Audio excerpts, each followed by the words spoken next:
Hi, I had a student in my Delhi batch and he could not clear the examination for consecutive 4 attempts. A very meritorious student, a very decent performer throughout his school and college, but could not get through in his civil services examination. So he took a sabbatical for a year. That means he took a gap for around a year to find out what is the weak area that he has. So he wanted to introspect for that 1 year. He gradually found out that it is the ethics paper in which he is weak. So he came to me, he is from Tamil Nadu. So he came to me and we discussed about his ethics paper, but then I wanted to know the overall preparation, because sometimes what happens that a particular student is not good in all the areas, whereas they think that they are good in all the areas. I just wanted to check that. So I had an overall like a holistic view on the preparation.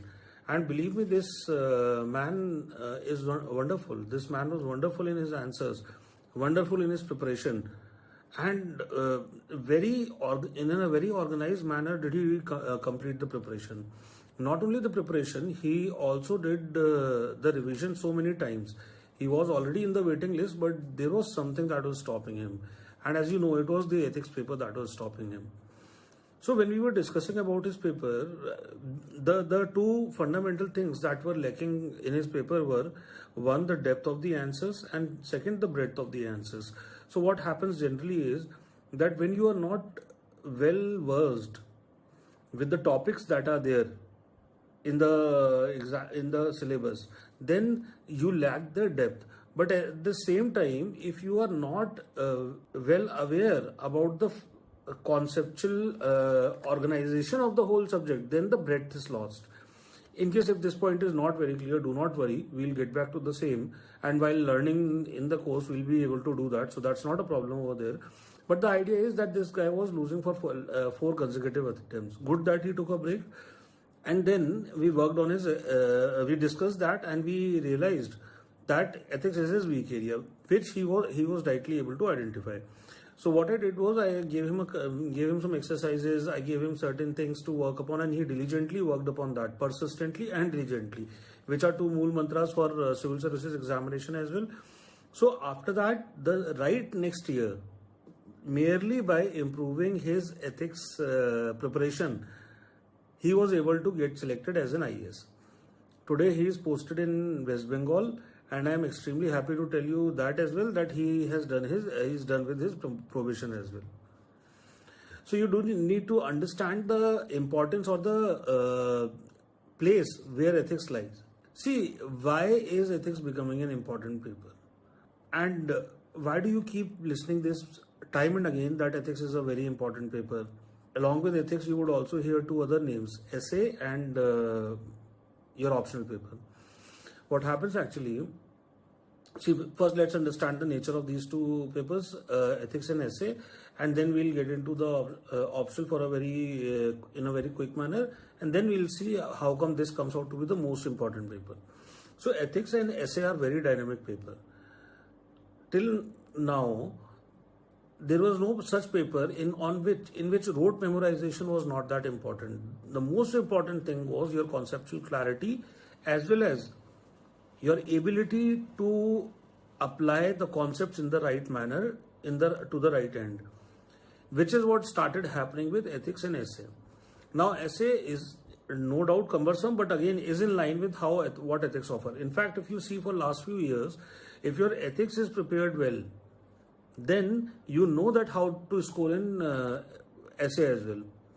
You remember last year, I think section B and otherwise section A and otherwise section B for last 2-3 years has been more or less or not philosophical in nature or morally inclined. Say for example, concept of the new woman. That was what? That was again from the ethics perspective, feminist ethics. Then you talk about the perception of good. Again, the greatest form of joy is gratitude. Again, a philosophical and morally inclined, spiritually inclined. So all these essays are also coming out from somewhere, being the part of moral philosophy itself. Now, having said that, let us understand that why ethics paper in itself is so crucial. Acha, the one point that we forgot was that optional. Since you need specialized knowledge, therefore you also need to understand and write and perform in your optional paper, because that is the place where you can score one of the highest. In order to understand this, we'll go back to GS 1, 2 and 3. So ethics is GS 4 paper. Let's go to GS 1, 2 and 3, where history, polity, geography, economy, science and tech, environment, ecology, all such subjects are covered. So when we talk about GS 1, 2 and 3, realize that it's been a long journey where the level of understanding has reached at a higher place. Now over there it is easy to understand and realize, because one more thing, the sources are available, as we saw in the last video, that the sources are also available. So when the sources are available, it is and since it has been there for some time, it's not a relatively new subject, so it becomes quite easy for people to pick up. So I'm not saying that these subjects are easy or it is very easy for you to pick these subjects, but at least you will have the resources, at least you will have the guidance, at least you will have the mentorship, and at least you will have the time available in your hand that you would be able to prepare these subjects as well as revise these subjects. So I'm talking about the person who is reading well and who is sincere enough, which I think and I believe that all of you are. So such a candidate who is preparing for civil services would be able to do all these things that GS 1, 2 and 3, not only preparing but preparing from good sources, as well as revising it and then reproducing it in the examination in order to get the marks. So what this overall fact results in, that GS 1, 2 and 3 marks starts plateauing at a particular level, starts plateauing at a particular place. That is why you would see that every single year there is a bracket in which GS 1, 2, 3 and 1, 2 and 3 marks are given. So that bracket is basically the plateauing of GS 1, 2 and 3 marks. Why? Because the knowledge can be gained, the revision can be done, and resources and guidance, everything is available, and then people are serious enough to score high. So there is a limit which has been placed. But then how can that monotony of plateauing be broken? By building up ups and downs, by building up the fluctuations that would result in the higher marks or higher ranks. And how is that done? By introducing dynamic subjects. So dynamic subjects would mean what? One which has been introduced for a long time now, which is essay, and one being ethics. So now this ethics subject starts posing on your on the dynamicity of the personality of the candidate. How does it work? It simply takes in account, see, again, I'll not say that each and every question of UPSC was perfect, but nevertheless, more often than not, the questions are very well made and very standardized in order to test your, in the next video, I'll also give you an example of one case study where UPSC was able to test and examine the attitude and approach, the moral perception of a candidate towards people and towards service, like how well would he fit in the service.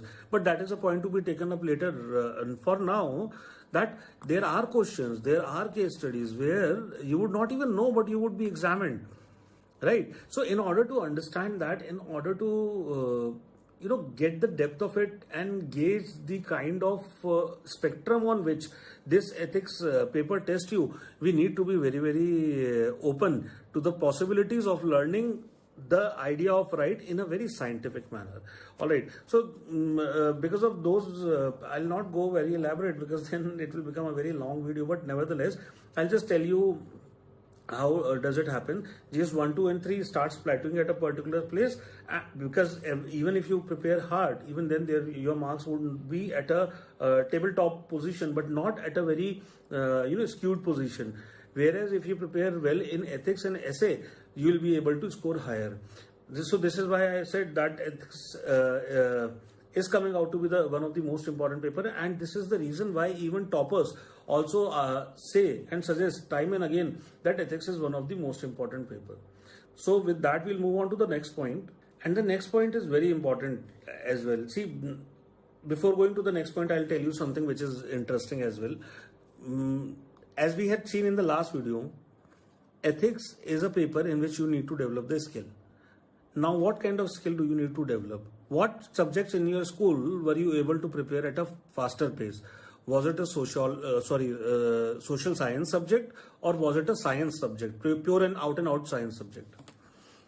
As you would say, even science students take time to grasp science than other subjects. Why? Let's not go over there, but at the same time, those subjects take time. When we talk about ethics, ethics is in recent times, especially in administration, has come out to be a subject which is to be developed in a scientific manner. The scientific temperament has to be induced in this subject. Now, until and unless that scientific temperament is induced, ethics will not attain its true potential. That is the reason why there is a huge focus and kind of an academic coercion to bring ethics as a bring ethics out as a scientific subject. Anyway, moving on to the second point, I hope you guys remember that there was some years back there was this IPS who was caught cheating. I hope you remember the incidents. Now, in that incidents, you remember what happened. Just in case if you do not know the story, I'll just say the story in a very fast manner. So there was this IPS who was appearing for UPSC again to become an IAS, and he was found cheating. All right. Now what happened that this IPS, the previous year, he received very high marks in ethics paper in a comparative manner. Now, when he was caught cheating, the first question that was raised by media was, how did he score high in ethics paper? Or how come ethics is serving its purpose? Or is ethics even serving its purpose? So are you seeing what is happening when an IPS or when any individual is being caught cheating or caught doing something which is not right? What is happening? This paper itself is getting questioned. Have you ever heard that a person is caught cheating and geography has been questioned? How did he get high in geography? Obviously he was cheating, right? How did he get high in history? Obviously he was cheating, but why this subject was brought in question? That keeps ethics at a very, very high pedestal. Such a high pedestal which is not easy to match by any subject in today's times, especially in UPSC.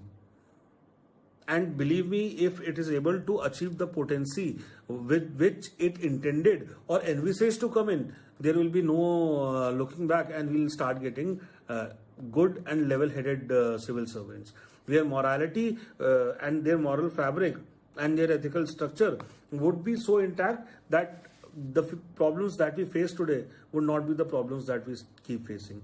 Anyway, I'll come back to the point that ethics is kept on a very high pedestal because of all these things, because of the nature and because of the intent that it carries to examine the attitude and approach and the moral fabric of a particular candidate.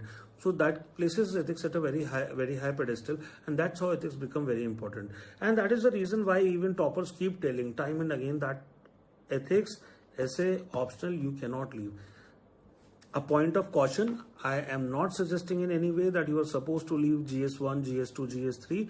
Yes, you are supposed to do that, but the point over here being, even after doing GS1, 2 and 3, day and night, you would not be able to go beyond a particular marks point. Or if somebody goes, that would be an exception. But in ethics, essay and optional, especially in ethics, there is such a scope open that you can score as high as between 150s and 160s, which is it's a pretty damn high score. And one last thing is that ethics relate to your everyday life. It is very relevant and pertinent in your everyday life. So until and unless you want to turn a blind eye towards it, you are supposed to leave this subject at your own peril, as I had said earlier, and I would want to reiterate now. Because the real-time preparation, the moral war that you would happen in your real-time incidences within yourself and without yourself. So both of the things can be dealt only when you have that scientific temperament, scientific moral temperament, and that callous ethical skill to combat the moral dilemmas or concerns that come up across every day. So with that, thank you.